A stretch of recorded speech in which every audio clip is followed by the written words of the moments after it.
Why Xbox Series S beats PlayStation 5's performance in Fortnite? Let's look into this.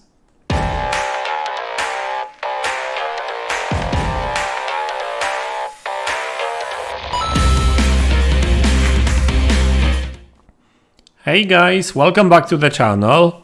So in today's video I would like to talk about Xbox Series S performance and game optimization.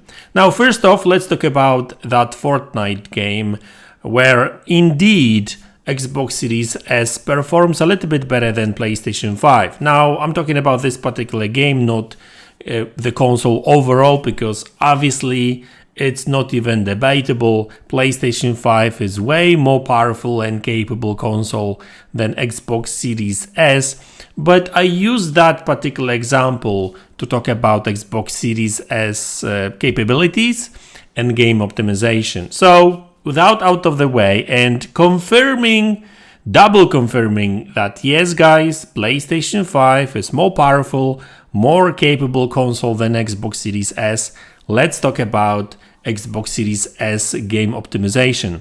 So there's been a lot of news and videos in the past talking about Xbox Series S limitations, and every console has its own limitations. Xbox Series S, I think the weakest point of this console is actually memory, because it doesn't really have a lot of memory. It comes with 10 gigabytes of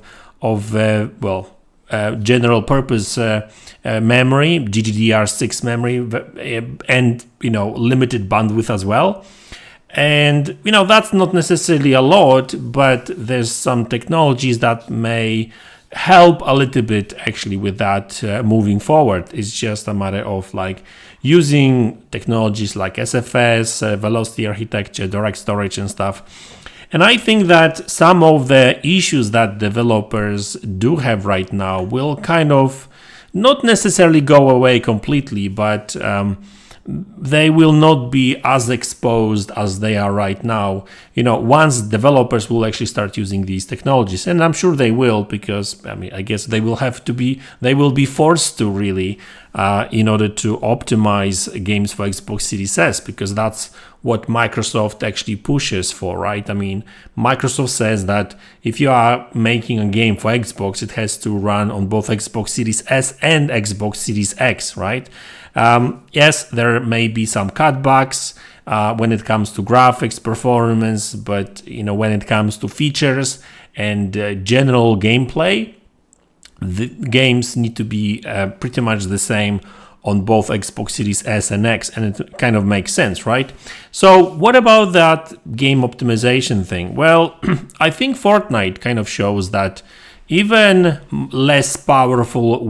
less powerful console like Xbox Series S can actually perform very well in games, and sometimes even overperform some bigger consoles, more powerful consoles like Xbox Series X or PlayStation 5. And it all has to do with optimization, because let's face it, yes, people will say, yeah, but Fortnite is not really the most demanding game, etc., etc. But and that's true, it doesn't have the most realistic graphics and whatever, right? But it's actually right now running on an Unreal Engine 5. It's using Nanite, it's using Lumen, looks great as well. I would even say that it looks almost as good as PlayStation 5 and Xbox Series X version. It has some graphics differences, of course. It's not really the same, especially the resolution took a hit, because when it comes to 120 frames per second mode, or 120 hertz mode, we're talking about 1080p on Xbox Series S and 1440p, I think it's dynamic still, on Xbox Series X and PlayStation 5. But hey, all these consoles actually hit 120 frames per second pretty much all the time, with some frame dips here and there, and that's where Xbox Series S more stable frame rate comes in, right? But it all has to do with optimization, because in order to make Xbox Series S to run this game at 120 frames per second, they dropped resolution, which obviously reduces the use of bandwidth, and you don't need as many teraflops as the other big consoles. Another thing is that they reduced some of the graphic settings, which again reduces the bandwidth and memory usage and stuff. And you know what? This game, that's what the optimization is all about. Like, basically checking, what can be reduced for Xbox Series S when it comes to graphics, what can be cut out when it comes to graphics in order to make a game work on that particular console. And I think that's what will be happening in the future, and that's what's happening right now. And obviously the biggest problem with that Xbox Series S is facing, it's a console really, so it's not really like a human facing anything, but I guess developers that are developing games for Xbox Series S is the game engines. And unfortunately, Xbox Series, or maybe fortunately, who knows, like long term, probably fortunately, but short term, unfortunately, Xbox Series S has not been created with last generation game engines in mind, I'm afraid. And like most of these games, will not really run well on Xbox Series S because, they just brute force a lot of stuff. They require bandwidth and they require teraflops and, what have you.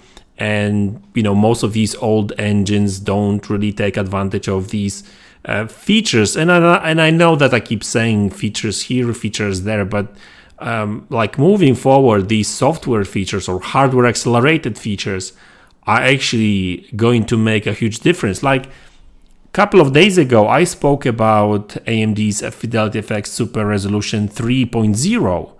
So this is not a hardware power kind of talk. We're talking about software, which obviously uses hardware still, but we're talking about a software solution that allows to double the performance in games with no hardware changes at all.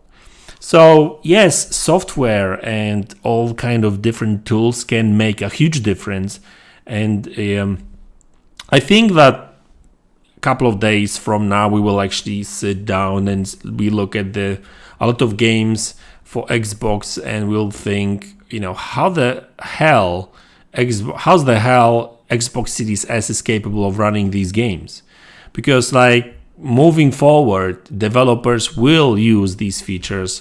Probably not all of them, because I don't think that every single developer need to use every single game feature or game engine feature or like console feature, but generally speaking, I think that the biggest, like I said at the very beginning of this video, the biggest limitation of Xbox Series S is memory and use of things like direct storage. I mean, SFS, or should I really say, the whole of velocity architecture is really very, very important, and it's actually, without it, there's no going forward really and that's actually true for both Xbox Series S and X, for both consoles.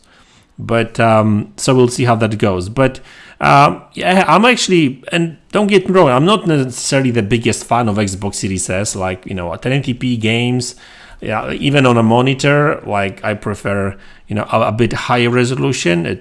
Everything looks just nicer and sharper and stuff. But hey, I mean, it's still a very affordable next-gen console that moving forward will deliver some great experiences. And I understand that for developers, that's just extra work because they have to optimize for both consoles, Xbox Series S and X. But, I'm sure they will figure out ways to do it. No problem. It's just, extra work, I guess. But hey, it is what it is. So guys, thanks a lot for tuning in. Thanks for support. I really appreciate it. Don't forget to like, subscribe to the channel if you haven't already. And I will see you all in the next one. Take care.